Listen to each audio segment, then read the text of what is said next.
there, it's Dixie Carter, former president of Impact Wrestling.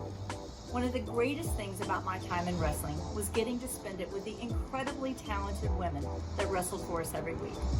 Nothing made me prouder than to see them shine in a main event, carry their own pay-per-view, or be the highest rated segment on television, which they often were.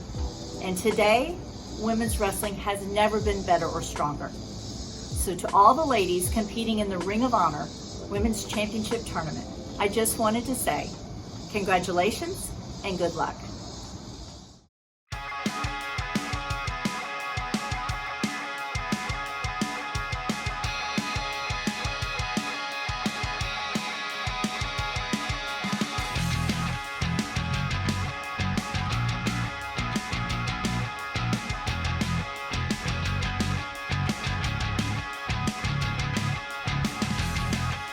Hello, my friends, and welcome to Beyond the Bells, the Ring of Honor Women's Championship Tournament recap and analysis show on Women's Division Wednesday. Here we will take you through the wins, the losses, and who will be moving to the next round in this Quest for Gold tournament to crown a new Women's World Champion. Be sure to stick around for the first round match between Allysin Kay and Willow at the end of this episode. I'm your host, Alyssa Marino, and joining me is our guest expert analyst and multi-time women's champion, LuFisto, and First Lady of Professional Wrestling, Board of Directors member, Maria Kanellis-Bennett. How are you both doing? Hello. Good. Hello. You're awesome. You're just so good. I feel like I don't need to do anything. I just want to listen to you and your lovely, soothing voice. It's amazing. You're too kind, but I have to hear from both of you because we have so much to talk about in this episode. We just saw the first round matches this weekend, but I want to really kick things off and see what's been really going on in the world with this week in women's wrestling. Mm-hmm. So, obviously something that caught our eye right away was a match between someone that made their presence known on Ring of Honor, Chelsea Green, facing off against the Lucha baddie Miranda Alizé, and that happened at Hurricane Pro in Beaumont, Texas recently. Mm-hmm. So the Lucha baddie, she was defending her Hurricane Pro Cruiserweight title against the Hot Mess, and I'd really like to get some insight from the two of you. Did you get a chance to see the match, and what were really your thoughts? I did. I think I'm sure that LuFisto will have a lot to say about the match itself, but I have to say that this is such an interesting matchup. Because Miranda is someone that we just saw. She went on to the next round. And Chelsea wants to compete in Ring of Honor. She wants to be a part of the women's division. And so depending, how Miranda does in this tournament, Chelsea could be facing Miranda again down the road. So that part to me is just so interesting because these women do have these tremendous wrestling careers, not only hopefully within Ring of Honor, but outside in the world of wrestling. And what I love about Chelsea is you can see, usually when someone gets hurt, a lot of them will quit. But with Chelsea, it's the complete opposite. It's like she gets that strength from, that obstacle she has to go through. And right now she's wrestling with a cast. She's like, I'm injured, but I love wrestling so much. I feel I've been kind of held back, she really wants to get out there, and she goes for championships with a broken arm, and it's so amazing, and it shows the passion that she has. And I guess I'm not going to spoil anything. It's even in defeat, because Miranda did retain her championship in her hometown, her own promotion, if you will. But Chelsea gave everything she had, again with a broken arm, and it shows so much inner strength and passion and how much of a big heart she has, and that she wants, like Maria said, she wants to compete. She wants to be there. She wants to prove to people who Chelsea Green is. She's trained by Lance Storm. She has such a great background. She's been everywhere. Mm-hmm. So I can't wait to see what she's going to do in Ring of Honor. Well, how about we ask Chelsea and bring her in now and see what she has to say about that particular match. Hello. Guys, I was listening backstage, and I was like, oh my gosh, everyone's saying such nice things about me. It was nice. It was nice to hear. Lufisto, I love you. Thank you. I love you too. Well, Chelsea, it's easy to say nice things about you because you give us such nice things to talk about. Welcome to Beyond the Bells. Thank you for joining us. Thanks for having me. I'm really excited to be here and be chatting with you guys. Chelsea, I wanted to get from you a little bit more insight. I know that when you faced Miranda at Hurricane Pro, it was, gosh, your first independent match back in years. What was that kind of feeling for you? What was going through your mind? I feel like normally I'm fairly calm. I mean, we're all nervous. That's normal because if you're not nervous, you don't love it. But normally I'm quite composed, but I was so nervous, like beyond nervous, more nervous, I think, than I've ever been before, which is so funny because, you know, there's been some big things that I've done in my career. And here I am in Beaumont, Texas, in front of like 130 people. And I'm like, oh my, I don't know how to wrestle anymore. Who am I? But I think that's kind of the fun thing about this is that I'm re-entering the wrestling world and I'm figuring out as I go who I am, like who's this new version of Chelsea, and what do I want to be? What do I want to bring to the audience? What do I need personally for myself to feel happy in wrestling? You know, Lufisto, I know that there's so much mentally that goes on behind the scenes in wrestling, and for a while there, for the past couple of years, I really wasn't my best self, and now I'm like, okay, I have the opportunity to be 10 out of 10 Chelsea and the best version of me. And I want to bring that to everyone. So that's why it's like, I'm not just going out in Beaumont, Texas to wrestle Miranda. I'm going out to prove to kind of the world and to myself that, you know, I'm back. I'm curious, what's it like being out there wrestling with a cast? I mean, because I'm watching the first pin sequence of your match with Miranda, and I'm just like, oh my gosh, were you in pain? Was it, was it cumbersome? Like it's after. That's the weird. That's kind of the weird thing is that when you're out there, I didn't think I would forget about it, but I totally forgot about it. And it really surprised me. And when I came to the back, I waited for the adrenaline to wear off, thinking I was going to be in pain. And I wasn't. I mean, it doesn't feel great. But for having it completely broken in half, I am not complaining one bit. So when you're having these matches again with your freedom, as you said, at the pay-per-view, do you feel like a new wrestler? Do you feel like a renewed love, I guess, for being out there? I feel like I'm teaching myself I'm easing back into the renewed love. So like at the pay-per-view, just even standing there in front of the crowd and like feeling their love kind of filled me up, which I haven't felt in so long. So yeah, I'm teaching myself to find happiness again and figuring out what that means and what that looks like. But yeah, even just having the crowd there, it's been so long since like I felt that reaction too. So it's just amazing. And I feel like every single time I go out there now, it just fills me up more and more. So Chelsea, when you're talking about that freedom, sometimes when like we go out there, it just becomes like work about the performance, about, giving 100%. And we focus so much on the match that we forget to have fun. So now being back with that freedom, is it something that also came back? The fun of just being a professional wrestler and being in the ring and enjoying all the little things like the fans sitting at the merch table or like the little things like that. Definitely. And one thing that I learned so I've been wrestling for 7 years now. So probably took me like 3 years to realize that I am not necessarily a wrestler.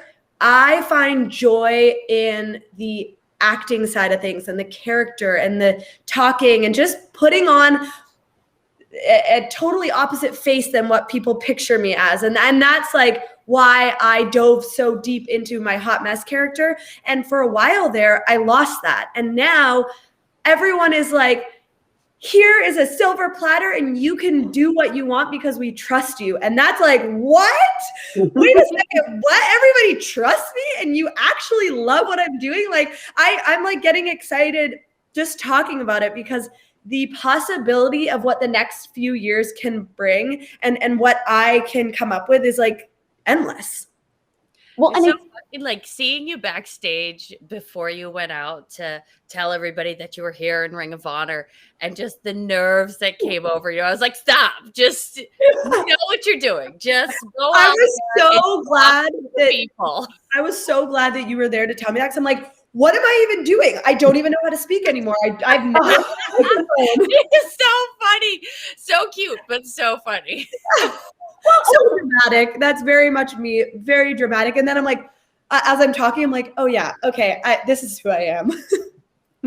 And speaking of the talking aspect of it, obviously when you made your presence known at Best in the World while the brackets were being revealed, you said that you would be observing all the competitors in the quest for gold. And we realized it would be from the vantage point of the broadcast booth. So how was the experience of sharpening your commentary chops with Lenny and Ian? That was amazing. I've always wanted to be in the commentary booth and kind of, sharpen that skill and use that tool that I know I have, but it takes a lot of practice. And they do not get enough credit for what they do in there. It's amazing sitting in between them and having them guide me through these matches. It was amazing. But not only that, I'm not able to sit ringside for every match. So I kind of sit backstage, I watch the matches, and I study the girls and everything. And then I also kind of in my head go through the commentary of what I might say or what I'm thinking or, and that's been helping me too. So yeah, it's been an awesome experience. I am looking forward to the upcoming weeks. Mm-hmm. I know that you said too that you were observing, obviously, all of the competitors. And surely, we're only a week in, so I'm sure that, of course, this answer may change. But who do you have your eyes on so far in the competition or just in the brackets that we haven't seen in action? I swear I have changed my mind so many times because my heart says like AK, Allysin Kay. And I know she has it in her. She's won numerous titles, right? But then, I wrestled Miranda. Miranda is like such a great competitor. And just even her style and her look and everything is very champion-esque. And then I'm also thinking like, well, Sumi has been here. She knows this division. She knows this company. And then I'm like introduced to this whole new world of Trish Adora and Roxy and like and Willow. And I'm like, my brain turns into mush because I don't know anymore. I would say that this is the best division I've definitely seen and the most all over the map. Like you cannot put these girls in one box. Like they are all over the place. They are all over the place indeed, to the point that we were talking about doing our Women's Week in Wrestling to just kind of see whereabouts everyone in this competition is actually around the world. Mm-hmm. Yeah, women's wrestling has never been so alive. I remember it was hard to find like a girls match in like a week. If there was one girls match, it was something big, and usually it was something short or not that not talked about. Now like there's 3-4 women's matches per card, and there's full women's shows, and like women's wrestling has never been so strong. And I so agree. And it's amazing the progression that I've seen. Even just like, I can't imagine how much progression you guys have seen, Maria and Lufisto, because I've seen so much in 7 years. And I just had a show this past weekend, and it was amazing. I think there were 4 women's matches, and I don't know that I've ever been on a show where that's happened, but now that's the new normal for women to main event, for women to open the show, for women to be like sporadically throughout the show. It was the best thing ever. Mm-hmm. It's crazy because it used to be the attraction of the card. Now, as you say, it's what starts the show. It's what ends the show. It's the match that's going to send you to intermission, or the one when you come back, or it's it's very important matches now, and it's such a like the change is like amazing through like for me 25 years like we were fighting to get a spot on the card, and now it's like it's everywhere. And if you just sit down and you want to watch wrestling, there's going to be women's matches on every show now. Yeah. So, Lufisto, can I ask you a question? Sure. So because you've seen such a progression in women's wrestling, do you think it has to do with the amount of women's wrestlers or the quality of women's wrestlers, or has it always been there and it just wasn't given that spotlight? I think it's a little bit of both, because I would say when I started, not only there was not a lot of girls, and that's why I started wrestling the guys, because I was the only one. And so if I wanted to get experience or anything to become better, you have to face people who are better than you. Mm-hmm. And for me, it was wrestling the guys, and it was not something that was accepted. Mm-hmm. And a lot of girls were not properly trained. They just wanted, oh, we want a women's match, so you're going to wrestle this girl who took 2 bumps and had 2 classes. And it was extremely dangerous, to the point where for a year or 2 at least, I was refusing to wrestle girls because I was scared they would hurt me because they were not trained. But now it's like there's quality and there's quantity. And what's great also right now is it's not the same type of girls. You got different ages, different cultures, different sizes. And it's so different from, I started in 1997. So it's like the Attitude Era. So people were expecting me to look like a Sunny, like a Sable. And I'm like, my God, look at me. I don't look like that at all. And even if I tried. But yeah, definitely a little bit of both. There's more quality, there's more quantity. And there's a lot of, there's models now. Like back then I had Medusa, I had the Japanese girls. But now like you have tons of women that you can see on TV, and that a little girl's watching, it's like, I want to be like her. That's the big difference, I think. Well, it's been so nice having Chelsea as a guest that I think that we should have maybe another guest come on to talk to us about this wild weekend of tournament action that we've seen. What do you think? I think that's possible. You know, hey, why not? We'll talk about some of these matches that we have this past weekend. Okay. Well, I think first and foremost, let's bring on someone that we saw in action against the Lucha Baddie, who will be advancing in the quest for gold. But let's get some insight from her opponent, Alex Gracia. Hello. Hello. Hi, Alex. Hi there. Hi, how are y'all doing? I'm gonna turn it on. How are y'all? Good. How are That you? sound, it felt like, oh, we just came alive. Yeah. It's the pink dream. It is the pink dream, and she is here. So, I mean, first and foremost, we just want to, see how you're feeling post-match and kind of what's been going through your mind. Yeah, post-match, I mean, I've never missed my springboard crossbody to the outside, so that was definitely something that took a toll on me, and that took a toll on me pretty early.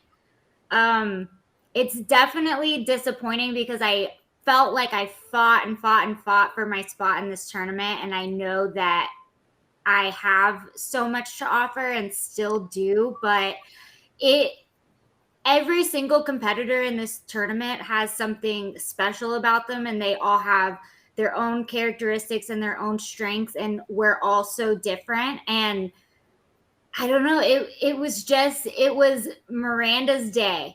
It was Miranda's day, and she said it from the beginning that she knows everything that I do, and yeah, and she showed that pretty early by moving. So I was on commentary watching, and I think you heard all of our reactions like, oh, like seriously, the thump that your body made hitting the ground was something that you don't often hear. And I was actually surprised that you got up and kept going. Like, props to you.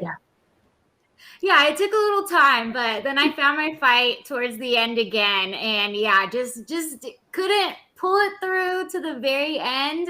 But yeah, it definitely, Miranda's still deserving, and it's like I've seen her go through her career like as long as I've known her, and so we've seen each other struggle, we've seen each other fight for these spots, and it was like unfortunate that we had to start it from the beginning together because only one of us could go through. So if I'm gonna lose, it wasn't as bad losing to her. I wish that was like a last round matchup because it's funny watching you both come in and your hair's amazing, your gear's amazing. You guys have similar but different styles. Like it was just such an interesting matchup for round one.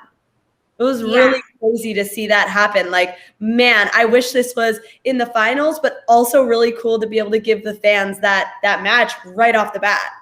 It was really like a back and forth, and we could see that you're both influenced by Lucha Libre a lot, right from the start. Like real quick, like spins and flips and arm drags. And the thing is, even after your fall outside, you never gave up. Like we definitely see that Alex Gracia had some fighting spirit in her, and until the very end, like it was really like we didn't know who would win this match, and then 2 moves on the head, and that was a little bit too much. But here's one thing that I noticed in the match, and I want to get your input on that. During the match, Miranda's looking at you, and she goes, I'm in your head. Yes. And how do you feel about that?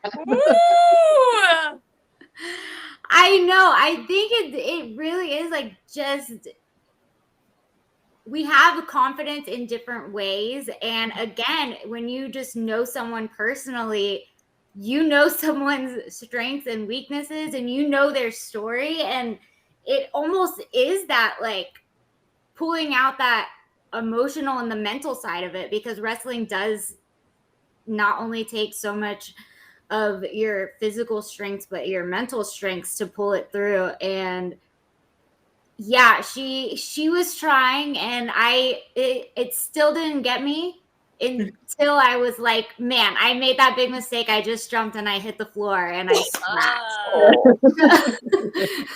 Yeah, no, but I do have a question. Are you going to be rooting for her moving forward? Oh, absolutely. Not only do I want my best friend to go and move on, and I'm happy if I lost to her, but it's like, if I'm going to lose, I want to lose to the person that won also. This is very fair. And I do want to confirm too, just kind of like the status of your friendship, just right post-match. Was there anything exchanged aside from, the handshake or maybe a hug or anything like that? Were you guys are cool? Yeah, we're cool. It's always like, I'll be back. This isn't the end. Definitely we go not. back and forth with the wins. Like I'll win and she'll win, and she won the big one, and I'll give that to her. But yeah, it's not over for me, and she knows that. So it's like I feel like that'll be in her head next time. Great attitude. Well, thank you so much, Alex, for joining us. I'm Thank sorry you. for your loss, but I have a feeling you'll be back here in Ring of Honor.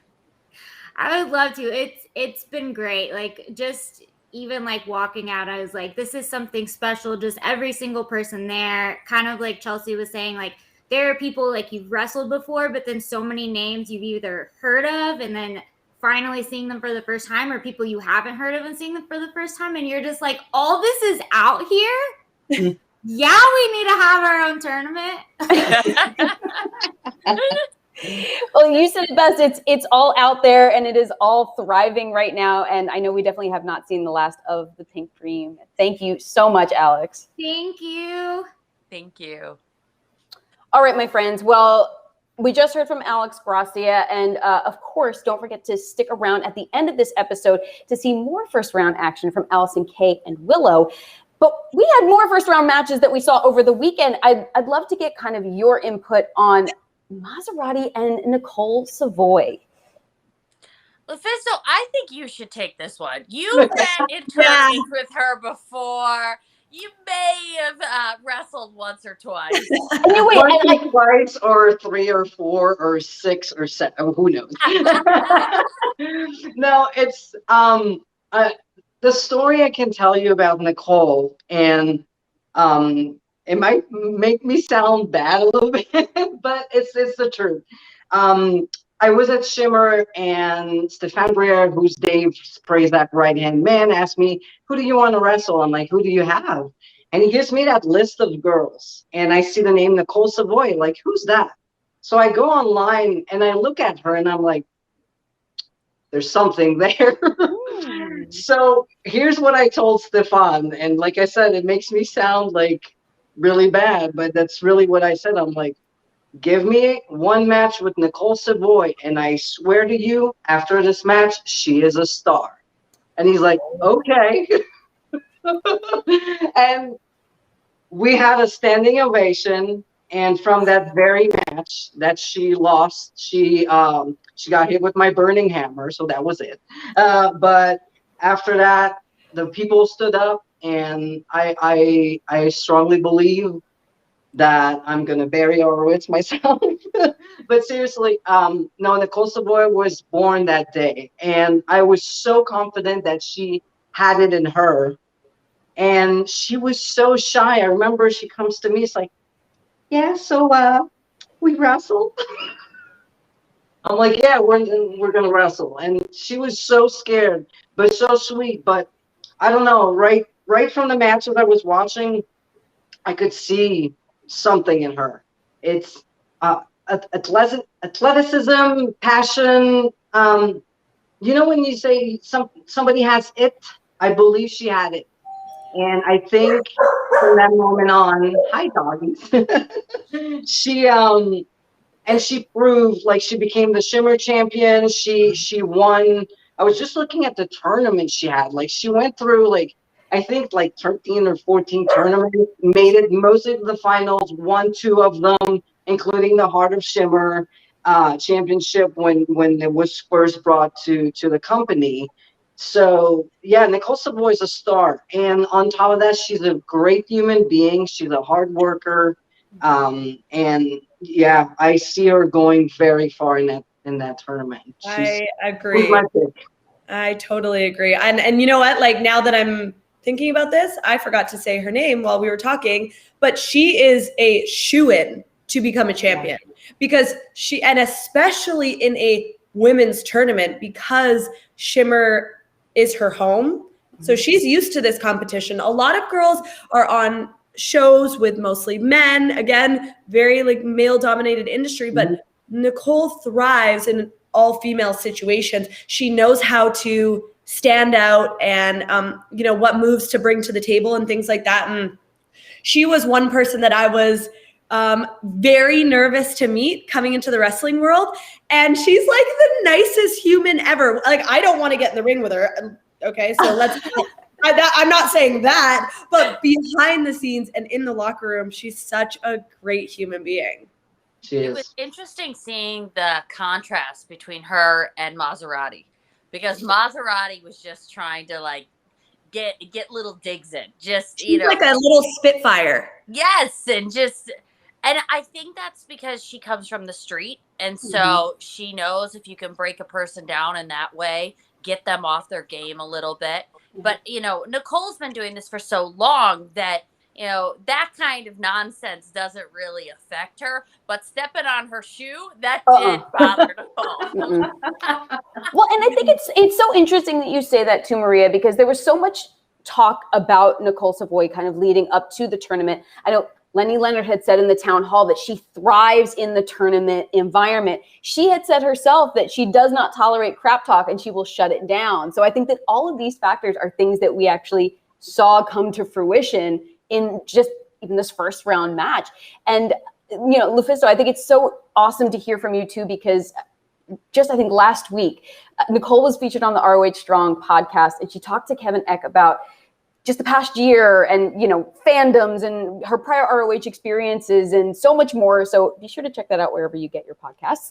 But she actually referred to you, Lufisto, as her wrestle mom. And she talked about how nervous she was meeting you and facing you for the first time. So I was so interested to hear your kind of insight on that experience. Like, it's amazing. And it has to be a really special feeling to see her competing in the tournament. It is. It's always great to, because I'm a wrestler, but I'm a fan. And when I see people who are good people, like having good things, it makes me so happy.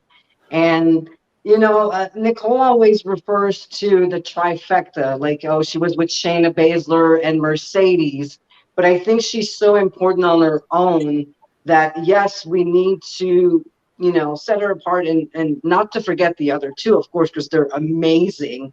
But Nicole, as a wrestler, as a person, like she's one of a kind, and she's so good at what she does that, yeah, like the name we have to remember now is not trifecta or the three together. It's Nicole Savoy as Nicole Savoy.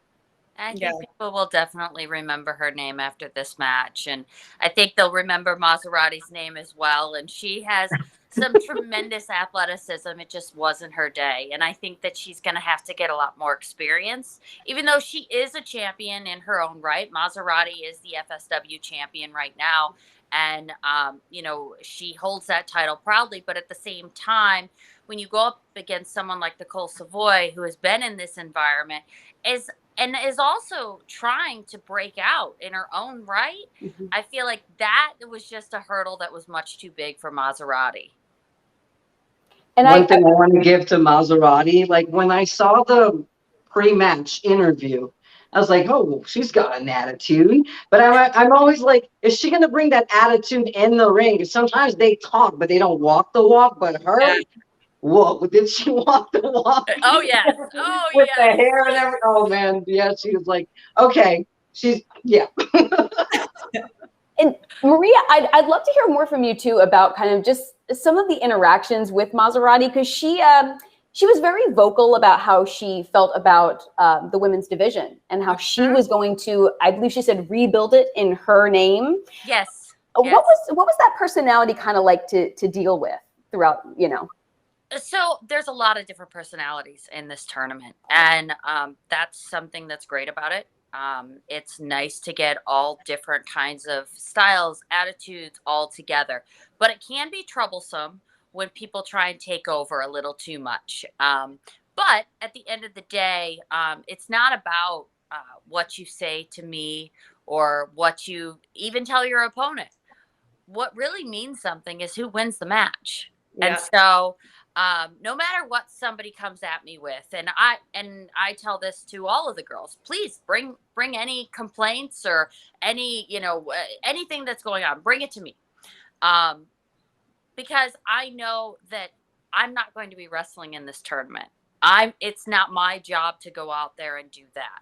My job is to give everybody a platform to have their very best matches. And so if along the way, I have to have a few extra words with some women like Maserati or Angelina Love or Mandy Leon, or lack of words with Max. That's totally acceptable to me. It's just a matter of having the very best matches and the very best winners, because as they move forward, these matches will get more difficult. And I think Nicole, Nicole showed that, Maserati could, but it doesn't matter. To be fair, maybe this is going to, and I doubt it, but maybe this will humble Maserati just a little bit. Maybe. Is that wishful thinking? I mean, It's good to be confident, but overconfident can be your downfall as well. Yes. Yes, For exactly. sure. Exactly. We all want to see confidence in the ring. Nobody wants to see someone get in the ring looking, scared out of their mind. But it's when that confidence, it's the overzealousness, and Nicole Savoy doesn't have that because she's got the confidence from her past, from everything that she's done, all the titles that she's won and held, and all the opponents that she's overcome, right? Whereas Maserati's list of those kind of accomplishments, titles, things she's overcome may be a little shorter than Nicole's. So who knows? I mean, I'm going to say maybe this will humble her, but wishful thinking, We'll see. We can hope. One can hope. Well, I'll let you know. Lufisto, I'd like to go to you, if you don't mind, to talk about a little bit some of the more technical aspects of the match. I did notice that, and they even addressed it on commentary, that Savoy used the Royal Butterfly as one of her moves, and I was curious about kind of just the significance of incorporating a move like that. Well, the Royal Butterfly it used to be the finishing maneuver of Sarah Del Rey, which is pretty much a Ring of Honor original. And she's been there for so long, and she was the Queen of Wrestling with the Kings of Wrestling with Chris Hero and Claudio Castelloni. So there's a lineage with that move that comes so it was kind of a beautiful homage to one of the first women to ever step in the Ring of Honor ring. That is incredible. And I think it shows too just how thorough of a competitor Savoy is to be incorporating different moves to her own training and style of just making little adjustments, evolving, but also sticking to what works for her, sticking to, the half and half suplex and her submissions. It's absolutely incredible. What I really liked in the match is that she was focusing a lot on the wrists, and she reminded me of Jonathan Gresham, control the wrist, control everything. That's something we hear a lot from Riccaboni and Coleman. And that is true. Like, once you control the wrist, you control the match. And you could see Savoy really working slowly, methodically, and trying to break every little piece of the wrist, the arm, the fingers. Like, she was working on every little details. And it's something too where I wonder with Maserati, did she have maybe? Was the crap talk a strategy to try and throw Savoy off her game? I would think so, because it only takes a second for let's say she said something, then Savoy reacts, then whoop, Maserati's attacking right now. So it's really. It works. It works in matches. I've seen it before, and I was even the victim. I was like, "What are you saying?" Oops, I get caught into something. So it is a strategy that works. So not always, but it can. So why not try it? Because Maserati said in her interview, by any means necessary. So she was going to try everything to win that match.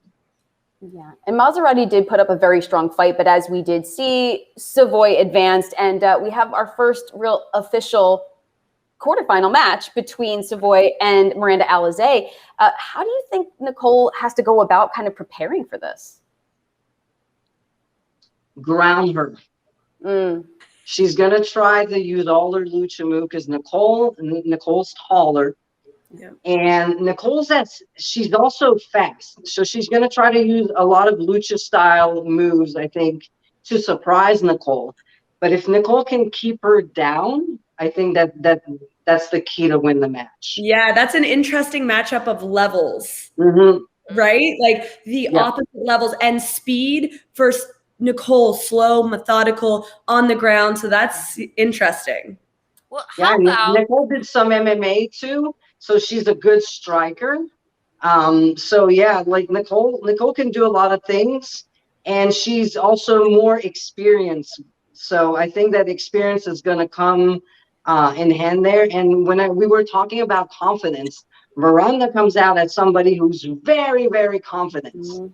But to be overconfident against someone like Nicole Savoy, that could be her downfall, because she's not, it's going to happen where Nicole's going to surprise her somehow, because she's a master of tournaments. She's won matches against bigger, badder, better opponents. So she has to really, I think, being a little bit more humble, and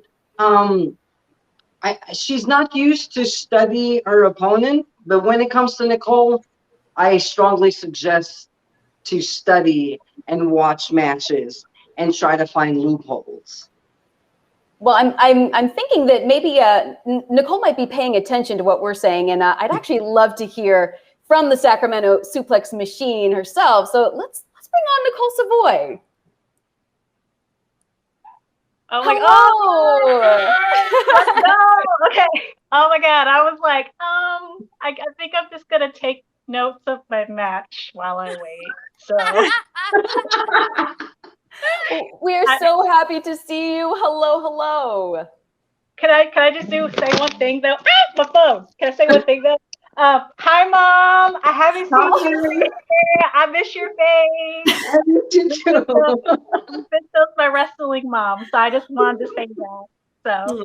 Oh. She was telling us a story of when you guys first met and how nervous you were. Oh my God. Okay. Do I need to tell that story? Because I can totally tell that story. I would love to hear your side. Your side. Yeah. All right. So if we're gonna do it, we gotta do it right. So it was my first ever time wrestling for Shimmer. Now, when I get off the plane, who I meet in the main baggage area is Allysin Danger and Jessica Havoc. Allysin Danger is like, I've never seen you wrestle.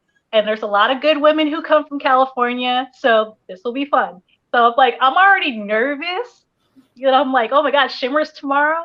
So then Shimmer shows up, and I'm walking, and I'm like, okay, so who's my opponent? And they're like, oh, you're wrestling Lufisto. And I'm like, wait, what? I am? Oh God. So like, I'm nervous. Lufisto's just like sitting there all nice and calm, doing her makeup. Heidi Lovelace was like, just go talk to her. And I'm like, but it's Lufisto. She's like, just girl, just go talk to her. So like, I remember walking up to Mom and being like, hi, how are you? I'm Nicole. Hi. And it was, so already nervous. So then the match is getting ready to come up. And I'm running back and forth to the bathroom, like literally throwing up. Like people are asking me if I'm okay. I was throwing up. Like every time they looked at me, I looked pale. And like, like Pat LaPrade was like, Nicole, are you okay? And I'm like, yeah, I just get to the bathroom. And I get to the bathroom and she's like, bah, right? Oh my gosh. So the music hits and I'm just like, I'm shaking. I feel like I have puke breath. Allysin Danger is standing right there by the curtain. She's like, so you get to wrestle Lufisto. Don't up. And you like somebody as they like walk as they're about to like go out like seconds before their match.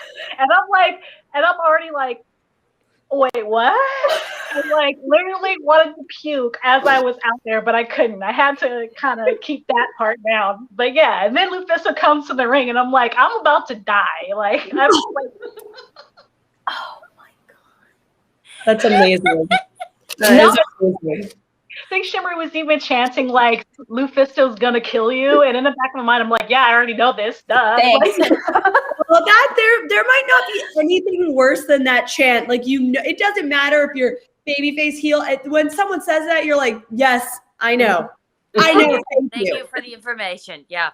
Mm-hmm. Oh my gosh. Well, I mean, not for nothing, Nicole, but you're incredible in the ring. But what a storyteller you are! Jeez. Oh. Well, I'm not stressed out now because I just did my correctional officer test. So literally after the Ring of Honor fun, my brain was focused on studying for this test because I didn't want to fail because my dad's like, oh, you're going to go for corrections officer just like your dad? Don't up. And I'm like, Again, thanks.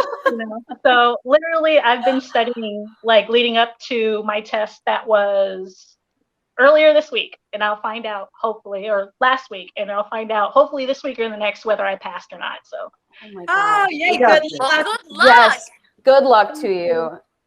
Well, Nicole, we were talking a little bit about just kind of theorizing how you might want to be going about your opponent in the quarterfinals, Miranda Alizé. So I'd love to actually hear directly from you. Who's coming out on top? How are you preparing for Lucha Batty? Well, for one thing, Miranda and I actually used to be roommates in Japan. She was literally in charge and took over my PlayStation 4. Okay. She was like, if you ask her, she's like, yeah, that basically was my PS4.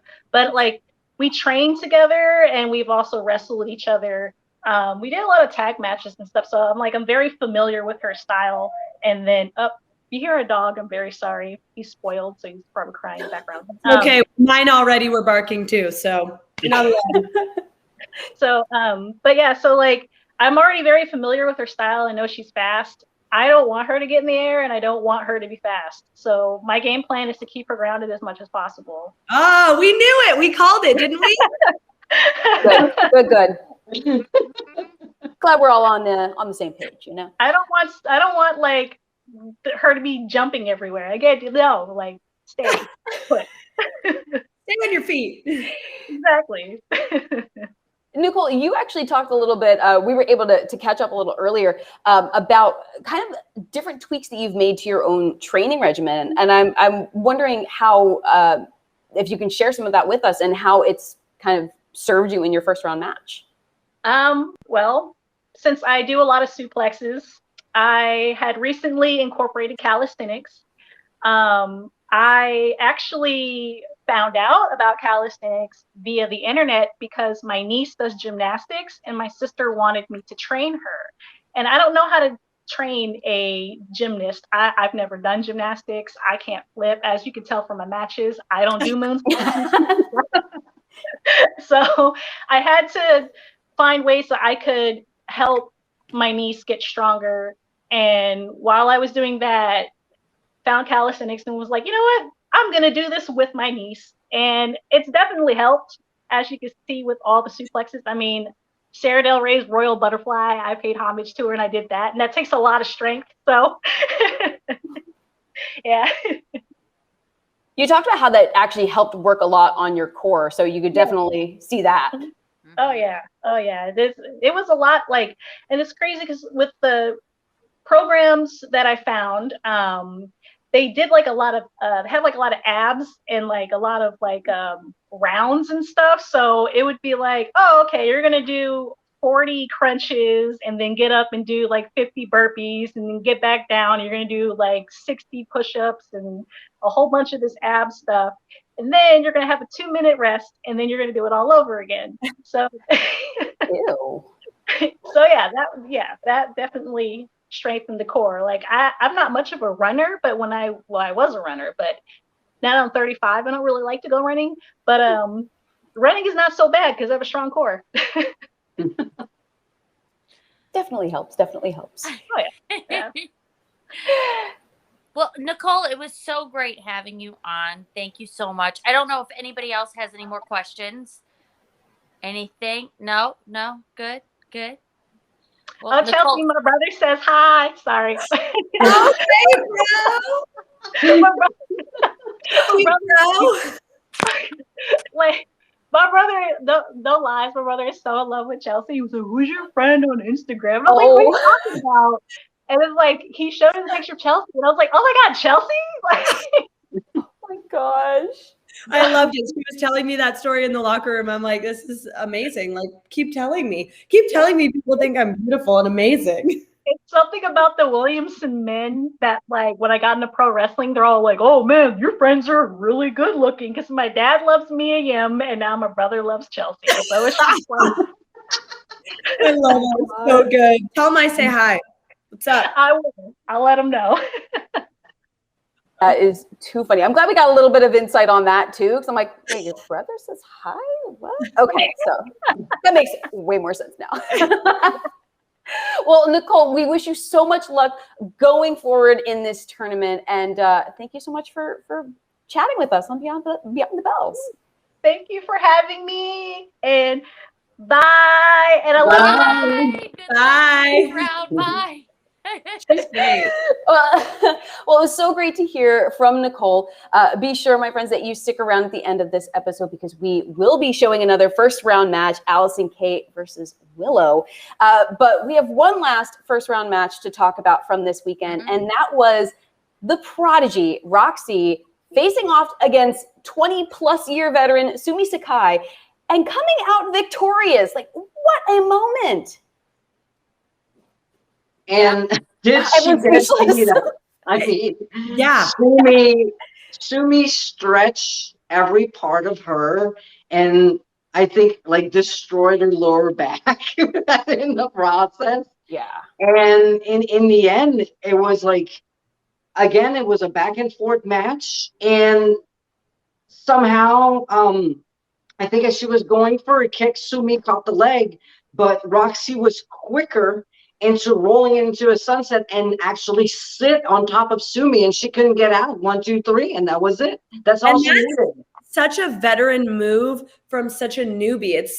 Well, I shouldn't even say newbie, because although we haven't really seen Roxy, and this is kind of her big debut on TV and for the world, Roxy goes back. I mean, how long has she at 13. 13 years old. Yeah. 13. And then that in itself is amazing. So, I mean, I say, that it's a newbie compared to a veteran, but it really isn't. I mean, Roxy has just as much experience, if not more, than most of the women in this tournament. And at such a young age, I mean, that has to be a huge plus for her, being tiny and agile and young and fresh. Roxy, young and fresh. What is that? But also think about, like, I made a joke about it on social media about how I get stressed out calling a restaurant for takeout, and Roxy was so composed in such a huge moment. Like, commentary even talked about the fact that she had no room for error. Can you imagine what kind of pressure had to be on her shoulders, and how can that affect someone's performance in the ring? See, I'm curious though if maybe it's just a personality trait. Maybe it's just been instilled in her since she was very young, because it seemed to me that no matter what was going on in the match, before the match, she was very composed. She knew exactly what message she wanted to get out there. She was very slow and measured when she was talking in her promo. So I'm wondering if it's more of a overall character trait than it is something that she necessarily learned while in the ring. It's almost like she's taking her personality that she built up from a baby and is now, hasn't changed now that she's gotten into the ring. And she talks about her trainers and how many different people she's trained with. And knowing her trainers and working with her trainers, I know them to be also, when it comes to wrestling, more calmer in their approach. So you can really see that, when she's out there wrestling. I was going to actually mention Booker T. When you know his story or how he fought through life and went from a world of crime to stardom and be the man that he is today. Like, he is an example to follow. And I can see her as a 13-year-old girl looking at him, that he had it really hard and he was able to dust himself off and rebuild his old life. So it's inspiring. So I could see that having him close by, it inspired her to be just as him.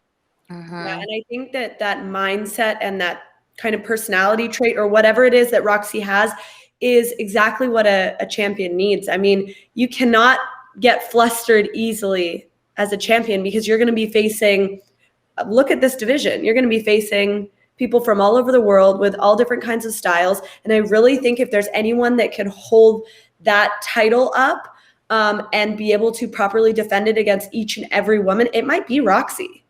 Are you making a prediction? I don't know, because I keep changing my mind.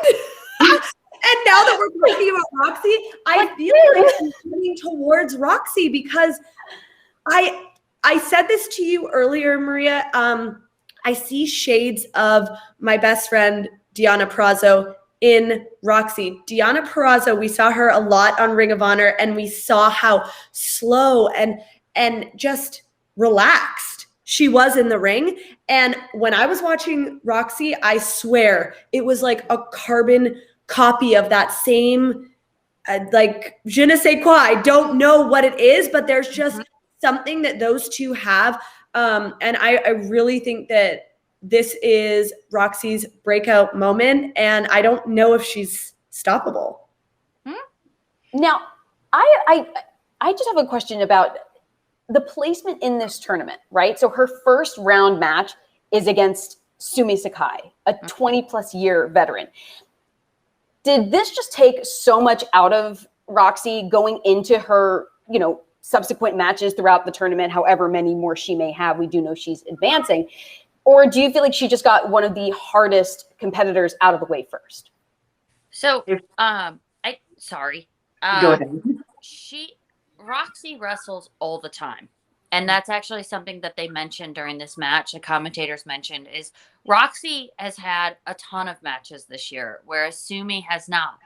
So even though, this was a very hard fought match, at the same time, was it because Sumi hasn't had as many matches as of late that caused her to lose this match? Was there an amount of ring rust in this match that Roxy didn't have because Roxy's been working every weekend?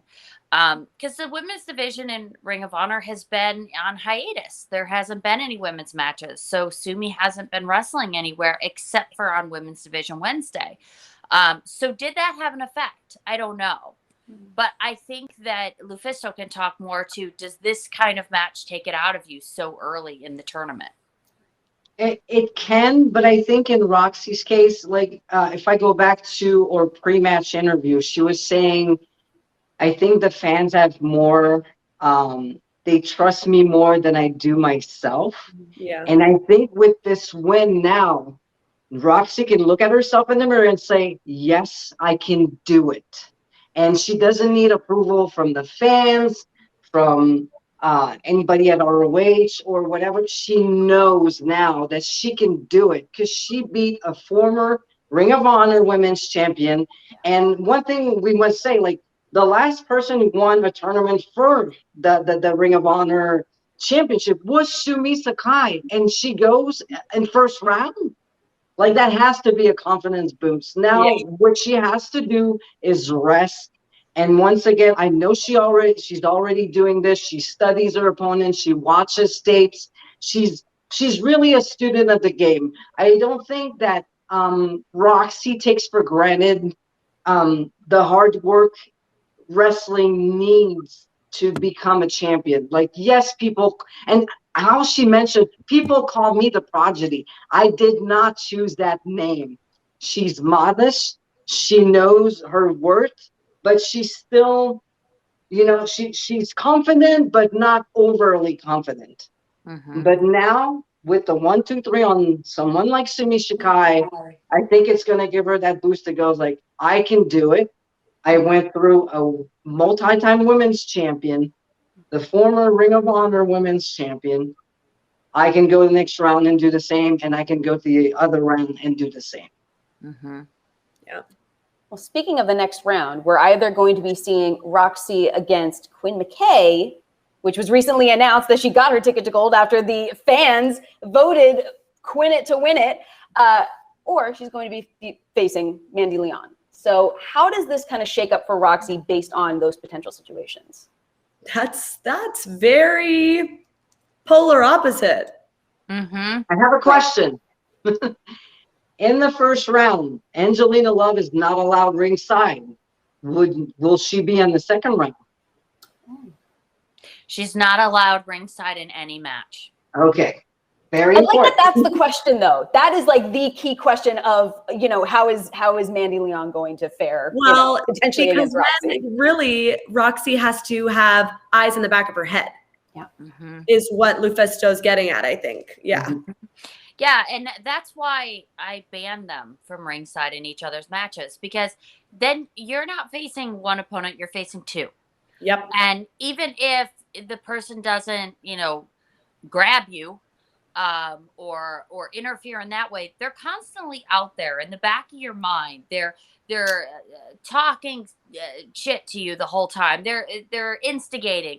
And I just didn't want that in this tournament. I wanted it to be a more honest, honorable tournament. Thank you for that, Maria. And the business side. But then in that case, potentially, how do we feel like Roxy would fare against someone like Quinn McKay?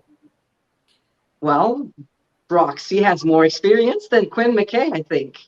Mm-hmm. I don't think am I wrong? I don't think so. No, I think Yeah. you're totally You're right. right. And I think Mhm. that this would be very much something that a matchup that she could walk into with her head held high, with that confidence from the last round win, and think, I mean, and maybe this could be her downfall, but think, okay, this is an easy win. Again, that could be her downfall, because you never want to go into a match like that. And here's the thing with Quinn. Quinn is so, like, my God, she wanted to be in this tournament so bad that she's excited to be there. I feel she's grateful because the fan brought her into that tournament, because she was not in until the fan said, we want Quinn in. And I think she doesn't take that for granted. As I said, I feel she is grateful. I think she wants to prove the world that she's great at what she does with the microphone, but she can be a great wrestler as well. She trains so hard. She's so fit. My God, like, Quinn could be like a surprise in this tournament. Like, I do not underestimate Quinn McKay. That's for sure. And the Quinn, hashtag. yes. And Quinn's journey, I think, is so unique because she's someone that came to Ring of Honor with every intention of wrestling, and broadcasting was something she had a background in, but kind of it just kind of fell right into place for her. But this is really a full circle moment for her of wanting to come back to what she initially started with the intention of. So I think that that's something that Quinn's probably going to have in the back of her mind throughout, her first round match against Mandy Leon. Yeah, it's the perfect fuel to feed this match for her, I think. Yeah, and if Roxy has to face Mandy, that's a completely different type of match. That is the type of match of, you just never know with the Allure, what their intentions are going to be. Are they going to cheat in this match? Are they going to play it down the line? And as we saw with Mandy's match with Quinn McKay, she had no problem using brass knuckles. So in a high stakes match like this, what would Mandy try and do against someone like Roxy? And I know how the Allure thinks, and someone like Roxy is one of those newcomers, and they just have everything handed to them and all this kind of stuff. And so, would that play into Mandy losing the match because she wouldn't take it seriously? Would she, would Mandy look at an opponent like Roxy and say, I'm greater than you. I don't need to take this seriously. I don't know. I think both matchups are incredibly interesting. I think, no matter who Roxy faces, it's going to be a tough battle. Yeah, I agree.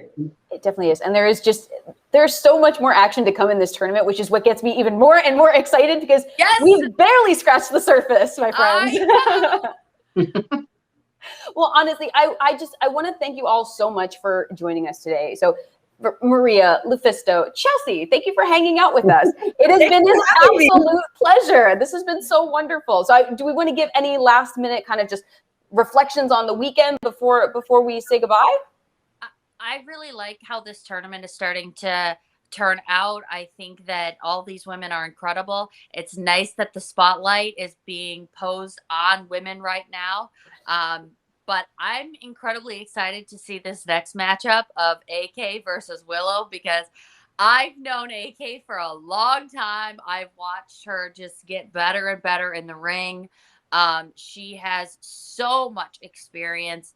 And then Willow is more the newcomer in this match, but she has a big heart, big smile, even bigger heart. The Babe with the Power versus the AK-47. I can't wait. Yeah, that's going to be a great matchup. And I think I'm going to be maybe behind the commentary booth for that one. We'll see. I just hop on back there for that one. Right. Another one of the voices of the quest for gold. Well, again, do not forget to stick around for that match with Willow and Allysin Kay. It's happening right now. So I'm Alyssa Marino for Lufisto, for Maria Kanellis-Bennett, for Chelsea Green. This has been Beyond the Bells. Stay tuned, and we'll see you next week. And at Best in the World, what a surprise it was. Maria Kanellis-Bennett unveiling the bracket for the tournament to crown the Ring of Honor Women's Division champion. And the woman that was penciled in to compete as the 16th entry is this world-class star, former internationally recognized world champion. Here she is right now, the hot mess, Chelsea Green. We are so glad she is here in the Ring of Honor Women's Division. Chelsea Green, welcome to the booth. We appreciate you having you here. Wish you could be in the tournament. Unfortunately, we hope that arm gets well soon. Thank you, soon. 1 month, you guys, 1 month and counting. Welcome everybody to Women's Division Wednesday. Ian Riccaboni here with Chelsea Green and Lenny Leonard getting ready for a Ring of Honor Women's Championship Tournament bout. Let's take it to Bobby Cruz for our first competitor. This is a Women's Division Wednesday exclusive first round match in the tournament for the Ring of Honor Women's Division Championship, set for one fall with a 20-minute time limit. Introducing first, wrestling out of Franklin Square, New York, Willow! Well, we want to thank everybody for joining us for Women's Division Wednesday, the Ring of Honor Women's Championship Tournament. Ian Riccaboni, Chelsea Green, Lenny Leonard here on the call. Chelsea, this is somebody that you've had on your radar for a long time. I have had my eyes on Willow. She is so much fun. Butterflies and rainbows and puppy dogs and sunshine and everything fun. I love it. Look at her. She's the babe with the power. She really is. And we've seen Willow here before, here in Ring of Honor. Lenny, she's somebody that's really making a name for herself. She's been all over the place. We're so glad we have somebody of her caliber. When you talk about high caliber athletes, though, I think the list starts here. The AK-47, Allysin K, as we go to Bobby Cruz. Her opponent, wrestling out of Detroit, Michigan, Allysin K. And the heavy hitter from Detroit, the discus lariat, a staple in the offense of the AK-47. This is a world-traveled competitor, competed in China in front of over 10,000 people, has literally lost a championship in New York City and flew to Japan to win it back 3 weeks later. But Lenny, don't forget, more importantly, she's my friend. She is. That's my girl. We go way back. Both of you former Impact champions, and that brings a lot of credibility and a lot of stakes here to the Ring of Honor Women's Division in our quest to crown a Ring of Honor Women's Champion. And the pinkies are up. And Allysin K and Willow, you know, we talked about #1 seeds. If this was a basketball style tournament in the home of the Retrievers, the UMBC Retrievers, I gotta put AK-47 right toward the top. She's got to be a #1 or #2 seed here. But you know, Willow too. Like, this is a funny round one matchup because I could see them both in the finals. Absolutely, and we're seeing a lot of that right here. The Code of Honor adhered to, and I believe this is Allysin K's official Ring of Honor debut. She competed for us under the NWA banner. A very exciting time here. And I did hear her speaking in the back saying that she wanted every single match to finish as quick as she possibly can. So she is looking for the pin right off the bat. Which is great strategy in a tournament where you know you have to win 4 matches to win the championship. Exactly. You don't get paid by the hour. Get in, get out, and move on. And hopefully your opponent in the next round has had to expend much more energy than you did to get to the same spot. It is championship mentality, really. And you don't want to look ahead, but you talked about friendship before. The winner of this match faces the winner of Marty Bell versus Trish Adora. Allysin K and Marty Bell are very good friends, and that would be a startling matchup for That would be an interesting match. Again, we've seen friend versus friend. So how would that pan out? And this would have an extra added dimension in that Marty and AK have been wrestling as a tag team across the United States for a lot of the last year. So another bit of that added dimension to that friendship between those two women, should that happen. And that's not putting the cart before the horse, because AK first has to get past Willow, and Marty Bell would have to get past a very tough Trish Adora. Side headlock takeover using the hips to pull her down. Trying to trap the arm. Almost a short arm scissors. Instead, Willow with a great counter into a pin, 2 count there. And AK's strong suit really is on the mat, grappling. Okay, Willow.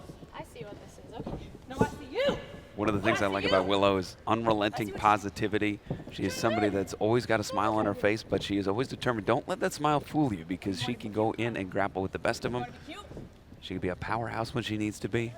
Well, this is also a woman who's had to overcome a lot of adversity in her career. 2 years ago, broke her neck, underwent neck surgery, and was able to come back. And we find her here just 2 years later with a shot to become the Ring of Honor Women's Division Champion. It's really an amazing story, and what a way to cap it off if she were to able to complete that goal here. At Best in the World, I spoke about being unstoppable, and I really do think that these two women here in the ring that we're seeing are equally as unstoppable. So I cannot wait to get in the ring with whoever wins this match. And breaking the knuckle lock. And we can't wait to see in the ring as we see a cravat with the arms trapped. This is a great submission here from Willow. Leveraging the neck. And you see Allysin Kay ducking the shoulder into a pinning combination there. Just a 2 count. Great veteran move by Allysin right there. Utilized her superior leverage to get the pinning attempt and almost picked up a quick win. Like you said, trying to get in and out of here as quickly as possible in the first round. But that could be a trap. That could be a big-time trap against someone like Willow, who is a little cartwheel there. Who is as strong and as agile as she is. Wow! High-impact moves. Oh, caught the arm and the elbow. Swinging a bit wildly, instead takes her over with the wrist, over the shoulder. Willow sending AK down to the mat. Off the ropes. Ooh! Oh, Willow's turning into a whole different beast. 2! Oh, tough cover right there. Willow did not get enough of her body across the body of Allysin Kay to force the shoulders down. AK able to kick out and immediately back on the attack. Right back to a rear naked choke. Instead, it is Willow who was able to get some air and some space in between, able to break it up, but now it's AK using that top rope stun gun into a big kick, and Willow is down to the mat. I think this may be where we see AK start to take over. 2 count there. A little bit of a slow cover there on the part of Kay, but now just wrenching on the neck, and not bad strategy knowing Willow's history going after the neck here. Oh. Wow. That's savage. AK's School of Savagery is in session. I fed you that one. And wrenching the neck. And what I like about AK, when Allysin Kay, when I watch her matches, she goes quickly from move to move. There is a deliberate order of operations in the things she does for maximum effect. When one strategy is working or when she believes there's an opening to move to a different strategy, she's not afraid to take it. I love being AK's friend, but when we get in the ring, she does turn into a savage, and this is what I see in the ring. She is supremely focused and now staring daggers through Willow. There was another hard right hand in the corner, and this is exactly where Willow does not want to be. Trapping that right arm. Wow. Ooh. Was that making you mad? And that may have awoken something in Willow that AK did not want to wake up. AK now reeling. Now Irish whip reversed by Allysin Kay, up and over Willow. Oh, the agility. And look at that, big time forearm. Staggers Kay, but Kay. She keeps closing this distance, Lenny. Every time there is space, AK remains on the attack. Allysin checking the chiclets, making sure they're all still in place, and now out to the floor. And this is where I think Allysin has the advantage. Absolutely. When it gets to the dirty fighting out on the floor. Not that Allison's necessarily going to break the rules, but it breaks down into a street fight. That is right down AK's alley. You absolutely do not want to be around her. Of course, we know she is an MMA fighter as well, so she knows what she's doing out there. I notice whether it's the neck or earlier in the match, the arm, she is not afraid to loosen up the joints so she can apply a variety of submission holds to just a 2 count there. Oh, 2! Vicious cover, the bone of that forearm right across the bridge of the nose of Willow. And this is actually a first-time matchup. We've never seen this match ever before. We can thank Maria Kanellis-Bennett for scouting these great athletes, although at this point, you'd be an idiot not to include either of these women in the tournament. Absolutely. Absolutely. Willow is absolutely a star. Just looking at her, I love it. The colors, the positivity, it's amazing. We need that in this world. Absolutely. And now we saw a cravat earlier, and now a cravat from Allysin Kay as she drives the knees into the head of Willow, pushes her down, hooks the leg, great cover, just a 2 count there. And again, Willow digging down to kick out at 2 right there. Just a brutal series of Muay Thai knees from the AK-47. And once again, pinkies up.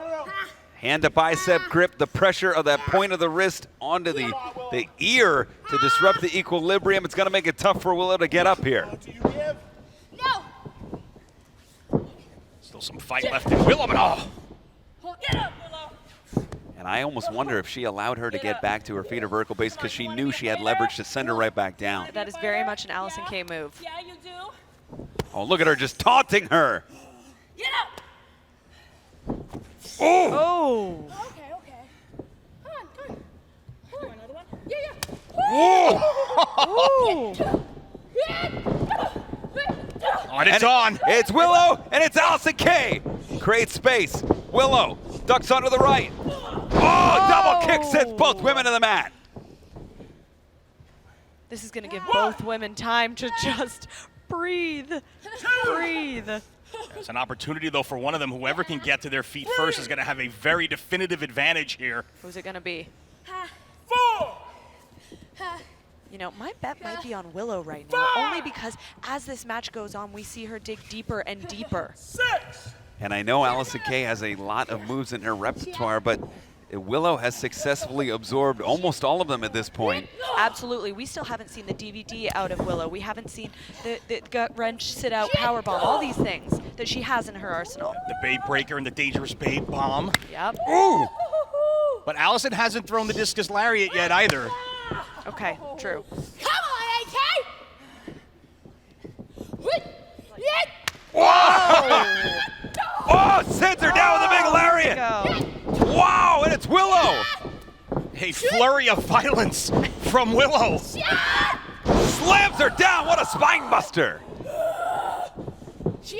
And Willow wants to be the woman to advance to face the winner of Trish Adora versus Marty Bell.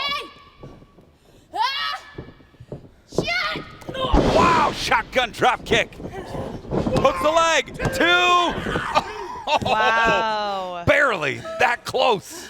This is a finals-worthy match. Yeah, it's definitely going to be disappointing that one of these women is not going to get to advance after this. Absolutely. And I know Ring of Honor is looking to make a foundation for a women's division. If you're Willow, obviously Allysin Kay with the international reputation. Willow is showing out here tonight, facing arguably one of the top seeds in the tournament. She is proving she belongs not only in this tournament but in the division. Was looking for that Dangerous Babe Bomb right there. Now it's going to be the Babe Breaker instead. Has her up. Allysin Kay. Oh, look at that. Catches her. Veteran move. The sleeper here. Oh! Driving the air right through the diaphragm. And she is gasping for air like a fish out of water. Willow with the cover. 2. Oh, just a 2 count. Oh my gosh. A lot of heart from Allysin Kay right there, but Willow's starting to feel it here, Chelsea. These women are fighters. And you got to think, Chelsea, the momentum right now on Willow's side as she's charging up and charging in. Oh, it's not looking good for AK. Big hair, bigger smile. And she is the Babe with power as she's going. Second, oh, Lenny, she's going to the top. She's going to the top. Oh, high risk. No reward. There it is. There it is, Lenny. Oh, but wait, Willow wisely rolling out to the floor. I don't know if it was desperation or if it was scouting, but it was fortuitous nonetheless. Absolutely. Cannot be pinned on the floor.